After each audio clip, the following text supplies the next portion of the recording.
नमस्कार प्यारे विद्यार्थियों, मैं राहुल वैष्णव आप सभी का पुनः स्वागत करता हूं रीट मेंस के इस 15 मिनट शो के अंदर।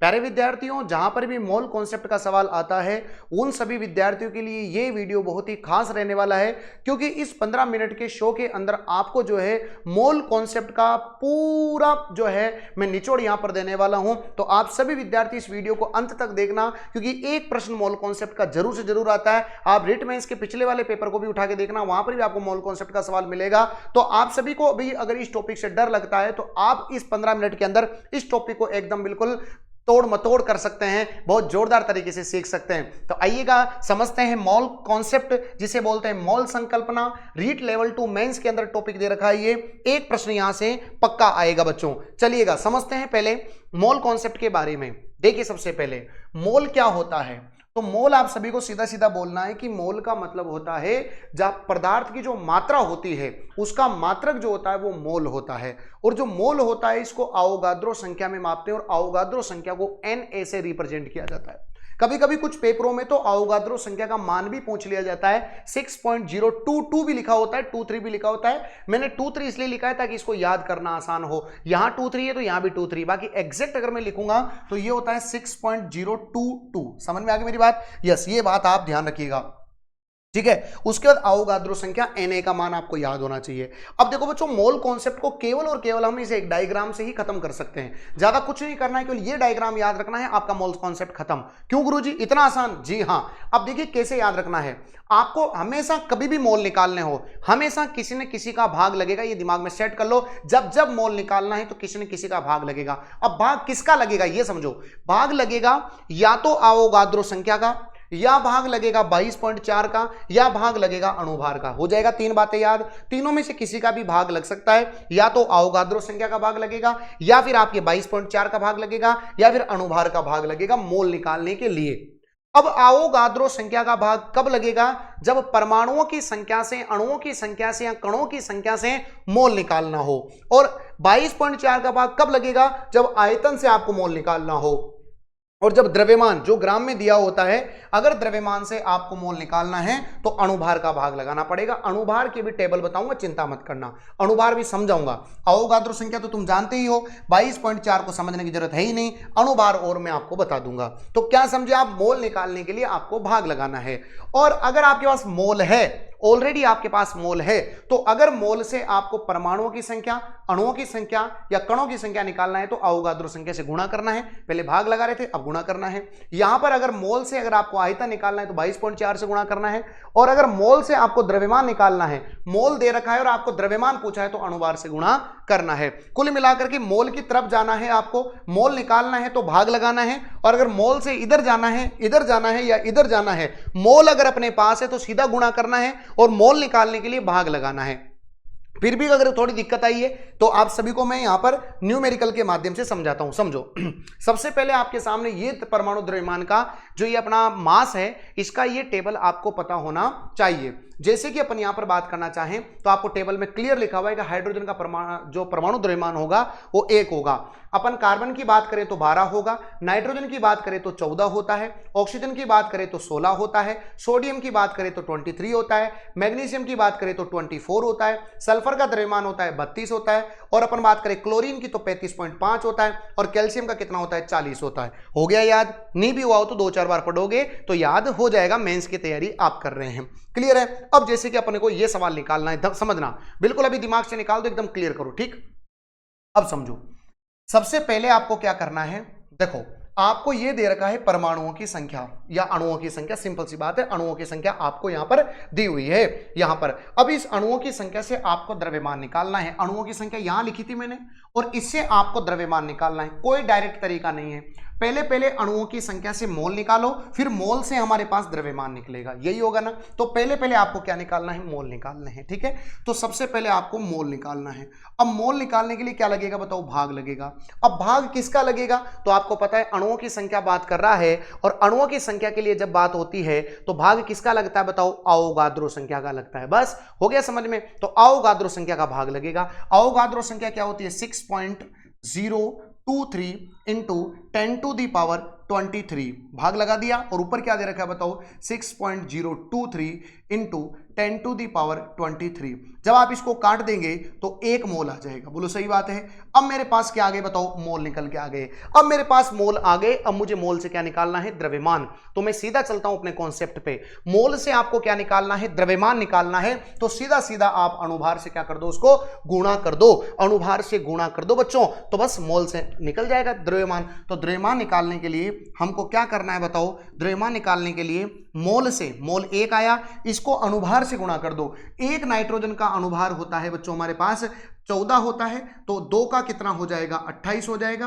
तो बताओ यहां पर आंसर आएगा 28, 28 इंटू 1, तो बताओ कितना ग्राम आ जाएगा, 28 ग्राम। ये इस सवाल का सही जवाब है। फिर भी अगर कम समझ में आया है तो आप चिंता नहीं करें, पूरा टॉपिक क्लियर करूंगा, चिंता मत करना। ये देखो आपको अभी एक सवाल करवाया और अब आपको मैं 3-4 सवाल दे रहा हूं, समझना। आपको इस बार मोल दे रखे हैं और आपको द्रव्यमान निकालना है। मोल दे रखे हैं, द्रव्यमान निकालना है। जब मोल दे दिए फिर तो टेंशन ही खत्म हो गई, क्योंकि मोल से द्रव्यमान निकालना बहुत ही इजी है। बताओ, मोल से अगर द्रव्यमान निकालना है तो किससे गुणा करना है, अणुभार से गुणा करना है, सीधा सीधा आंसर आ जाएगा। देखो भाई, अणुभार से गुणा करें, चलो भाई, चलो चलो चलो चलो अणुभार से गुणा करते हैं। तो देखो सबसे पहले 0.5 लिखा हुआ है और अब इसको मैं अणुभार से गुणा करूंगा तो आपको पता है N2 गैस, N2 गैस मतलब एक नाइट्रोजन का 14 होता है, तो N2 का अपन बात करेंगे तो 28 हो जाएगा प्यारे बच्चे। तो यहां पर बताओ कितना हो गया, 28 हो गया। 0.5 का मतलब है 5/10 और 5/10 का मतलब 1/2। बोलो सही है, आधा हो गया। इंटू बोलो क्या हो गया, 28, 2 से कटेगा ये कितनी बार बताओ, 14। तो द्रव्यमान कितना ग्राम आ जाएगा, 14 ग्राम आ जाएगा। डन। जैसे कि मान के चलो यहां पर वो समझते हैं, मोल दे रखे हैं, मोल दे रखे हैं आधा मोल, आधा मोल है, और मोल को सीधा किससे गुणा करना है बताओ आपके सामने, अणुभार से, तो सीधा द्रव्यमान निकल जाएगा। सही बात है, द्रव्यमान ही निकालना है सब में। तो मोल को सीधा सीधा अपने को किससे गुणा करना है बताओ, अणुभार से। तो नाइट्रोजन का अणुभार कितना है बताओ, 14। तो बस 14 से गुणा कर दो, 2 से कटाइए कितनी बार बताओ, 7 ग्राम। ये इस सवाल का क्या हो जाएगा, आंसर। तीसरा अगर अपन बात करें, यहां पर क्या दे रखा है, ये दे रखी है परमाणुओं की संख्या। अब परमाणुओं की संख्या से आपको द्रव्यमान निकालना है। बोलो क्लियर, परमाणुओं की संख्या से आपको द्रव्यमान निकालना है। तो ये तो तरीका नहीं है। तो सबसे पहले परमाणुओं की संख्या से मोल निकलेंगे और फिर मोल से आपका द्रव्यमान निकलेगा। क्लियर। तो सबसे पहले आपको मोल निकालने पड़ेंगे। तो मोल निकालने के लिए आपको क्या करना है बताओ, भाग देना है। भाग किसका लगाना है तो बताओ, जब परमाणुओं की संख्या की बात होती है तो भाग किसका लगता है, जब परमाणुओं की संख्या की बात होती है तो भाग किसका लगता है, जब परमाणुओं की संख्या से मोल निकालते हैं तो भाग किसका लगता है, अवोगाद्रो संख्या का लगता है। बस अब आप अवोगाद्रो संख्या का भाग लगा दो तो यह क्या हो जाएगा, 6.022 इंटू 10 टू दी पावर बच्चों हमारे पास 23। बोलो यही हो रहेगा। तो बताओ अब यहां पर बताओ क्या हो जाएगा, 3.011 इंटू 10 टू दी पावर 23। बोलो सही है। बताओ ये कट गया क्या बच्चों, ये तो कट गया सीधा सीधा। बताओ ये इसका जस्ट डबल ही तो हो रहा है। बताओ ये इसका जस्ट 2 बार ही तो कट रही है, तो इसका मतलब आधा मोल आ गया। ये आधा मोल हमारे पास आ चुका है। अब हमारे पास मोल आ गया। अब इस मोल आने के बाद तो जो चाहिए उससे सीधा गुणा करेंगे अपन। हमको क्या चाहिए बताओ, द्रव्यमान चाहिए। तो मोल से द्रव्यमान निकालने के लिए, मोल से अगर आपको द्रव्यमान निकालना है तो सीधा सीधा अणुभार से गुणा कर दिया जाता है। तो बस आंसर आ जाएगा आपका, अणुभार से गुणा करेंगे तो नाइट्रोजन का अणुभार होता है 14, 2 से काटा तो कितना ग्राम आ गया, 7 ग्राम। मेरे हिसाब से आपको अब अच्छे से क्लियर हो गया होगा कि आपको मोल कॉन्सेप्ट में उस एक डायग्राम से, बच्चों ये राजस्थान का इकलौता मास्टर जो एक डायग्राम से मोल कॉन्सेप्ट को खत्म करता है वो है राहुल वैष्णव। बच्चों आप सभी के सामने अच्छे बेहतरीन कॉन्सेप्ट के लिए अब 15 मिनट शो के माध्यम से आपको रेगुलर मैं आप सभी को जो है पूरा सिलेबस करवाने वाला हूं। अगर आपको अच्छे बेहतरीन मेंस लाइक अगर एमसीक्यू पढ़ने हैं तो रेगुलर रात को 9 बजे लक्ष्य क्लासेस उदयपुर यूट्यूब चैनल पर मेरी निःशुल्क एमसीक्यू बैच चल रहा है, जिसमें मैं थ्योरी भी पढ़ा रहा हूं और साथ ही साथ एमसीक्यू भी करवा रहा हूं। तो उस क्लास को अगर आपने ज्वाइन नहीं किया तो उस क्लास को भी आप ज्वाइन करना। वहां पर बेहतरीन एमसीक्यू मैं आप सभी के सामने रोज पढ़ाता हूं और 15 मिनट शो आपके लिए अलग से लेकर के आ रहा हूं। बच्चों साइंस के अंदर एक ही नाम आपके दिमाग में गूंजना चाहिए, वो है राहुल वैष्णव जी। बच्चों आइएगा एक और सवाल अपन देखते हैं कि मोल की गणना करो। अब आप आराम से समझ सकते हैं कि आपको मोल निकालना है। बोलो क्या निकालना है, मोल निकालना है। ठीक है चलो समझो, अब मोल निकालना है क्योंकि मोल निकालने की बात है सब इजी है, सीखना क्या है, मोल निकालना। तो देखो ये सवाल आया था रिट के अंदर, ये सवाल पूछा गया था रिट के अंदर जिसको आप 15 सेकंड में बना लेंगे। चलो आओ समझो। देखो ग्राम में दे रखा है और आपसे मोल पूछे हैं। अब बताओ ग्राम के अंदर इधर ही लिखा था ना मैंने ग्राम, बताओ ग्राम से अगर आपको मोल निकालना है तो मोल निकालने के लिए भाग लगेगा, और भाग किसका लगाया था मैंने, बताओ अणुभार का लगाया था। बोलो सही बात एक नहीं है, बस अणुभार का भाग लगा दो, आंसर आ जाएगा बस। तो बताओ कितना ग्राम दे रखा है, 52 ग्राम दे रखा है, और अणुभार का भाग लगा दो। हीलियम का अणुभार कितना होता है, 4। कितना होता है बताओ, 4 होता है, 4 का भाग लगा दिया। अरे हीलियम को ऐसे तो लिखते हैं 2He4, तो 4 का भाग लगाया, कितनी बार कटा बताओ, 13 बार कटा। यही सवाल का क्या है, बोलो आंसर हो गया, खत्म हो गया प्रश्न, 13 आंसर। ये रीट का सवाल नस्तेनाबूद कर दिया आपने। दूसरा प्रश्न, ये तो पहला प्रश्न है, अभी दूसरा प्रश्न और बाकी है। सपोज दैट ये दिया हुआ है आपको, अब आपको क्या करना है, ये परमाणुओं की संख्या दे रखी है ना भाई, परमाणुओं की संख्या दे रखी है, तो और आपको इसमें क्या निकालना है बताओ, मोल निकालना है। तो परमाणुओं की संख्या से मोल तक जाने के लिए आपको मोल निकालने तो भाग तो लगेगा, लेकिन परमाणुओं की संख्या से मोल निकालने के लिए आपको अवोगाद्रो संख्या का भाग लगाना पड़ेगा, और अवोगाद्रो संख्या होती है 0.6022 इंटू 10⁻23, और ऊपर क्या हो जाएगा बताओ, 12.044 इंटू 10⁻23। अरे बोलो सही है क्या, बस यहां से मोल आ जाएंगे, आपका सामने आंसर आ चुका है, इससे ये कट जाएगा, है ना, ये इसका जस्ट डबल हो रहा है, तो कितने मोल आ जाएंगे बताओ, 2 मोल आ जाएंगे। आपको मोल ही निकालने थे, बाकी और कुछ निकलवा था, तो अब तो सीधा गुणा करना है। बताओ समझ में आ रहा है, मजा आ रहा है ना बच्चों, आपको खुद को फील आना चाहिए कि हाँ यार गुरुजी, ये मोल कॉन्सेप्ट ऐसे नहीं पढ़ा हमने तो बहुत लेंदी तरीके से पढ़ा, और अब एग्जाम में इतना टाइम नहीं बचा कि हम सब कुछ पढ़ें।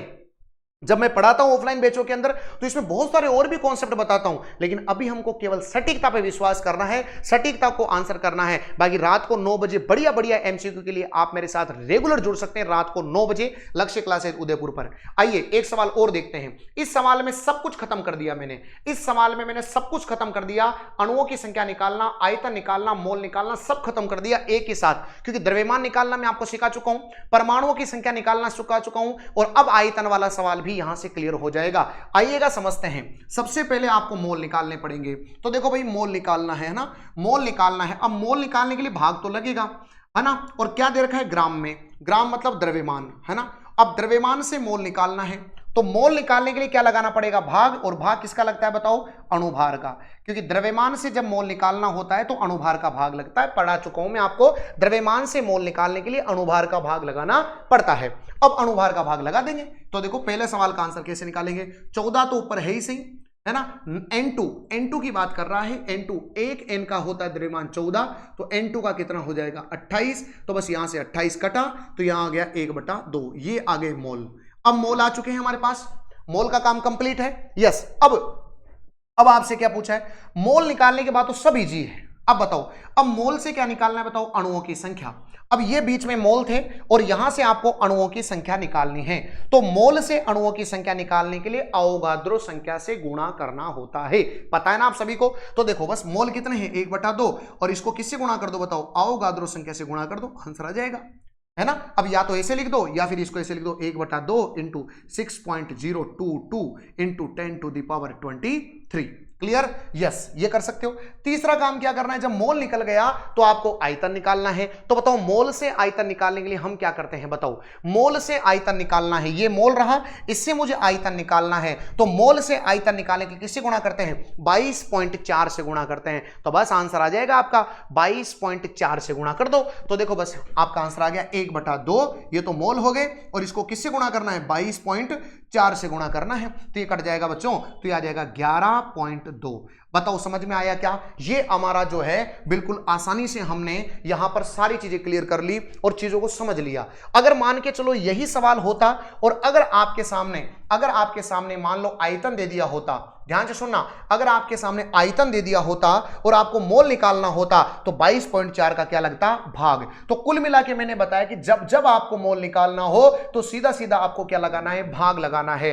अब किसका भाग लगाना है, तो जब परमाणुओं की बात हो तो अवोगाद्रो संख्या का भाग लगाना, जब द्रव्यमान की बात हो तो अणुभार का भाग लगाना, और जब आयतन की बात हो तो 22.4 से गुणा कर लेना। लेकिन जब अपने पास मोल है तो प्रश्न बहुत ईजी हो जाता है, क्योंकि मोल से अगर परमाणुओं की संख्या निकालना है तो अवोगाद्रो संख्या से गुणा करो, मोल से अगर आयतन निकालना है तो 22.4 से गुणा करो, और मोल से अगर द्रव्यमान निकालना है तो अणुभार से गुणा करो। मतलब आपके सामने एकदम मोल कॉन्सेप्ट के सवाल आपको अब पेपर में परेशान नहीं करेंगे। तो अगर आपको मेरा कॉन्सेप्ट अच्छे से समझ में आया, अगर आपको लगा कि वास्तव में गुरुजी बहुत ही बेहतरीन कंटेंट आपने हमको डिलीवर किया है, तो आप सभी विद्यार्थी इस प्रश्न का सही जवाब पूरा मत लिखना, बस ABCD लिखना कि 18 ग्राम जल में कितने अणु हैं, 18 ग्राम जल में कितने अणु हैं। ऑप्शन आप सभी के सामने हैं। इस प्रश्न का जवाब आप सभी विद्यार्थी कमेंट बॉक्स में देना, जिससे कि मुझे भी विश्वास होगा कि आपको जो कॉन्सेप्ट है वो बहुत अच्छे तरीके से समझ में आया है। ये हमारे PYQs हैं प्यारे बच्चों, जो हमारे मार्केट के अंदर आ चुके हैं, जैसे कि हमारे हिंदी और कल्चर, ज्योग्राफी और पॉलिटी। जल्दी ही साइंस के PYQs भी आपको देखने को मिलेंगे। तो प्यारे विद्यार्थियों, रेगुलर रात को 9 बजे मेरे साथ जुड़ें और इसी प्रकार के 15 मिनट शो आप किस टॉपिक का चाहते हैं वो भी आप मुझे कमेंट बॉक्स में बताएं। थैंक यू, जय हिंद, जय भारत। दूसरे विद्यार्थियों तक शेयर जरूर करना और लाइक जरूर करना अगर मेरी मेहनत पसंद आई है तो। धन्यवाद।